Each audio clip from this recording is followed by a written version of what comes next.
2000년 닷컴 버블, 2008년 금융위기, 두 번의 큰 위기 전에 공통으로 나타난 이상 신호가 하나 있었습니다. 단기 금리가 장기 금리보다 높아지는 이른바 장단기 금리 역전입니다. 과거 11번 중 10번은 결국 침체로 이어졌고 지금은 그 역전이 해소된 지 13개월이 지난 시점입니다. 과연 이번에는 다를까요? 지금 시장에서 무슨 일이 벌어지고 있는지 살펴보겠습니다. 친구에게 1000만 원을 빌려준다고 생각해보면 한 달만 빌려달라고 하면 불안해도 해줄 수는 있죠. 그런데 5년을 빌려달라고 하면 이야기가 달라집니다. 그 사이에 내가 갑자기 돈이 필요해질 수도 있고 친구에게도 무슨 일이 생길지 알 수 없습니다. 그래서 일반적으로는 돈을 오래 빌려줄수록 이자를 더 받게 됩니다.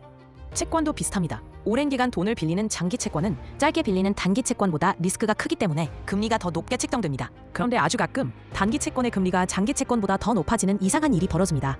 이걸 장단기 금리 역전이라고 부릅니다. 보통 미국 국채 2년물과 10년물의 금리 차이를 기준으로 이런 현상이 나타나는지를 판단하죠. 왜 이런 일이 벌어질까요? 단기 금리는 기준 금리의 영향을 많이 받습니다. 반면 장기 금리는 앞으로 경제가 어떻게 될지, 즉 경기 전망에 따라 움직입니다.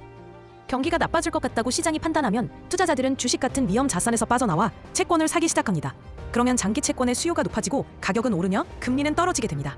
반대로 단기 금리는 여전히 높은 기준금리에 묶여 있다면 단기 금리가 장기 금리보다 높아지는 역전 현상이 나타나는 겁니다. 이런 금리 역전은 금융시장에선 탄광 속의 카나리아처럼 위험의 경고 신호로 받아들여집니다. 그런데 금리가 역전됐다고 바로 침체가 오는 건 아닙니다. 중요한 건 그 역전이 해소된 이후에 본격적인 침체가 시작된다는 점입니다. 금리 역전이 해소된 뒤 실제 경기 침체가 오기까지 걸리는 시간은 매번 다르지만 평균적으로는 약 1년 정도입니다.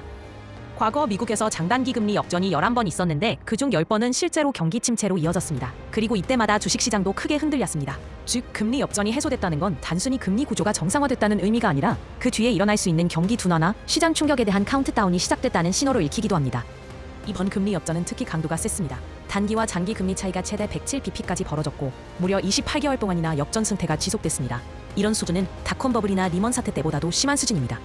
2024년 8월 드디어 금리 역전이 해소됐고 지금은 13개월 정도가 지난 시점입니다. 그리고 최근 시장 안팎에서는 경기 침체의 초기 신호들이 하나둘 감지되기 시작했습니다. 지난달 미국 연준은 이런 흐름에 반응해 기준금리를 추가로 내리기 시작했습니다. 다만 인플레이션이 여전히 남아있어 이전처럼 과감하게 금리를 내리긴 어려운 상황입니다. 이번에는 다를 수도 있습니다. 하지만 과거 11번 중 10번이 경기 침체로 이어졌다면 이번에도 가능성을 완전히 배제하긴 어렵습니다. 특히 이번 금리 역전은 강도와 기간이 모두 유례없이 컸기 때문에 그 여파도 작지 않을 수 있습니다.